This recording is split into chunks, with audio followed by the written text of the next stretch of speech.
یہ واقعہ آج سے 3500 سال پہلے پیش آیا تھا۔ فرعون کے ڈوب کر مرنے کے بعد سمندر نے اس کی لاش کو اللہ کے حکم سے باہر پھینک دیا، جبکہ باقی لشکر کا کوئی نام و نشان نہ ملا۔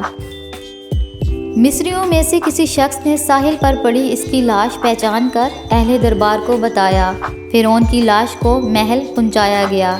درباریوں نے مثالیں لگا کر اسے پوری شان اور احترام سے تابوت میں رکھ کر محفوظ کر دیا۔ حنوط کرنے کے عمل کے دوران ان سے ایک غلطی ہو گئی تھی۔ فرعون کیونکہ سمندر میں ڈوب کر مرا تھا اور مرنے کے بعد کچھ عرصہ تک پانی میں رہنے کی وجہ سے اس کے جسم پر سمندری نمکیات کی ایک تہ جمی رہ گئی تھی۔ مصریوں نے اس کی لاش پر نمکیات کی وہ تہ اسی طرح رہنے دی اور اسی طرح حنوط کر دیا۔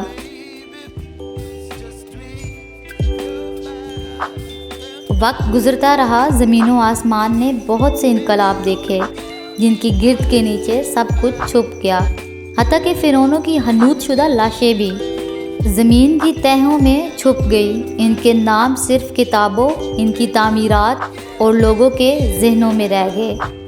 اس واقعے کے 2000 سال بعد اس دنیا میں اللہ کے آخری نبی حضرت محمد صلی اللہ علیہ وآلہ وسلم تشریف لائے۔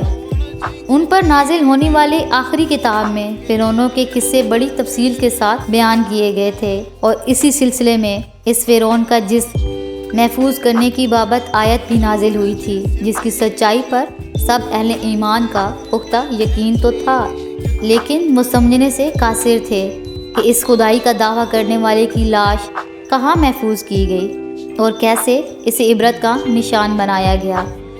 سن 1871 میں مصر کے ایک شہر الغرانیہ سے تعلق رکھنے والے غریب معمولی چور احمد عبدالرسول کو فرعونوں کی حنوط شدہ لاشوں کی طرف جانے والا خفیہ راستے تک رسائی مل گئی۔ احمد عبدالرسول نواردات چوری کر کے بیچا کرتا تھا۔ ایک دن وہ دریائے نیل کے کنارے کے قریب تسبہ کے مقام پر اسی سلسلے میں پھر رہا تھا، جب اسے ایک خفیہ راستے کا پتہ چلا۔ وہاں وہ نواردات کی چوری کے لیے جگہ کھود رہا تھا کہ اسی دوران اسے کچھ لوگوں نے پکڑ لیا اور پولیس کے حوالے کر دیا۔ وہ جس جگہ کو کھود رہا تھا وہاں سے ملنے والے راستے کی جب مسلسل کھدائی کی گئی، سن 1991 کو دوسری ممیوں کے ساتھ اسی غرق ہونے والی فرعون کی لاش بھی مل گئی۔ اس کے کفن پر سینے کے مقام پر اس کا نام لکھا ہوا تھا۔ ان ممیوں کو ماہرین قاہرہ لے گئے۔ جب ان ممیوں کا تفصیل سے جائزہ لیا گیا تو فرعون والی ممی پر جمی نمکیات کی تہ سے تصدیق ہو گئی کہ یہ وہی فرعون ہے جسے اللہ نے پانی میں غرق کر کے بدترین انجام سے ہمکنار کیا تھا۔ یہ بہت بڑا واقعہ تھا۔ اس کی تصدیق کے لیے دنیا بھر کے ماہرین، آثار قدیمہ اور سائنسدان مصر کی طرف امڑ پڑے۔ مختلف سائنسی ٹیسٹ کرنے کے بعد دنیا بھر کے سائنسدانوں نے تصدیق کر دی کہ دوسری سب لاشوں کی نسبت صرف فرعون کی لاش پر ہی سمندری نمکیات کی تہ جمی ہوئی تھی۔ اس تصدیق کے بعد اسے فرعون کی لاش قرار دے کر عجائب گھر میں محفوظ کر دیا گیا تھا۔ سن 1982 میں فرعون کی ممی خراب ہونے لگی تو اس وقت کی مصری حکومت نے فرانس کی حکومت کو درخواست کی کہ فرعون کی ممی کو خراب ہونے سے بچایا جائے، نیز جدید سائنسی ذرائع سے اس کی موت کی وجہ بھی معلوم کی جائے۔ چنانچہ مصری اور فرانسیسی حکومت نے مل کر ممی کو فرانس لے جانے کا انتظام کیا۔ جب فرعون کی لاش کو فرانس پہنچایا گیا تو ایئرپورٹ پر اس دور کے فرانسیسی صدر بذات خود حکومت کے اعلیٰ عہدیداروں، تمام وزراء اور فوج کے افسران کے ساتھ استقبال کے لیے موجود تھے۔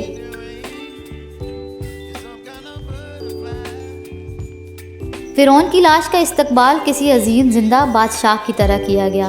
فوجی دستوں نے سلامی دی۔ فرعون کی ممی کو ماہر ڈاکٹروں کی ٹیم کے حوالے کیا گیا۔ اس ٹیم کی سربراہی ڈاکٹر مورس بوکائے نے کی تھی۔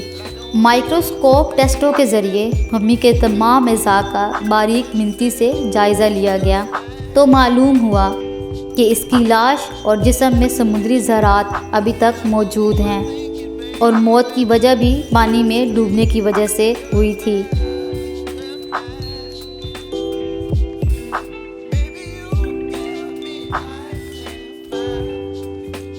ایک بادشاہ کی موت پانی میں ڈوبنے کی وجہ سے ہو، یہ ڈاکٹر مورس کے لیے حیرت کی بات تھی۔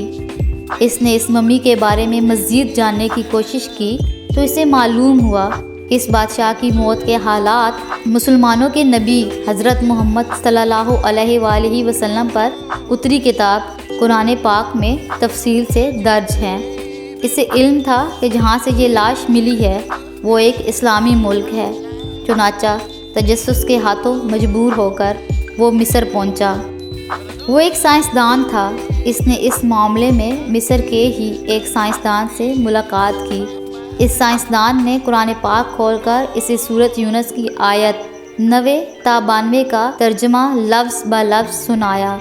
فرعون کا خدائی کا دعویٰ، اس کا پانی میں ڈوب کر مرنا اور پھر پانی سے نکال کر اس کی لاش کا حنوط ہو جانا اور پھر دوبارہ لاش کا ملنا اور پھر اس کی لاش کو جدید سائنسی دور میں دوبارہ محفوظ کیا جانا، سب کا اشارہ ایک جانب تھا اور بہت واضح تھا۔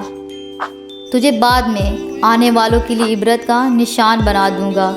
فرعون کی لاش ایسے محفوظ کر کے دنیا کے سامنے لا کر رکھ دی گئی ہے کہ انٹرنیٹ کی ایک کلک پر، رسائلز پر، ٹی وی چینلز پر اور عجائب گھر میں اربوں انسانوں کی آنکھوں کے سامنے کری اور پچ کی قابل ترس حالت میں موجود ہے، عبرت کے لیے، سوچنے کے لیے کہ عبادت کا لائق اور ہمیشہ رہنے والا وہی ہے جو سب کا خالق اور رازق ہے۔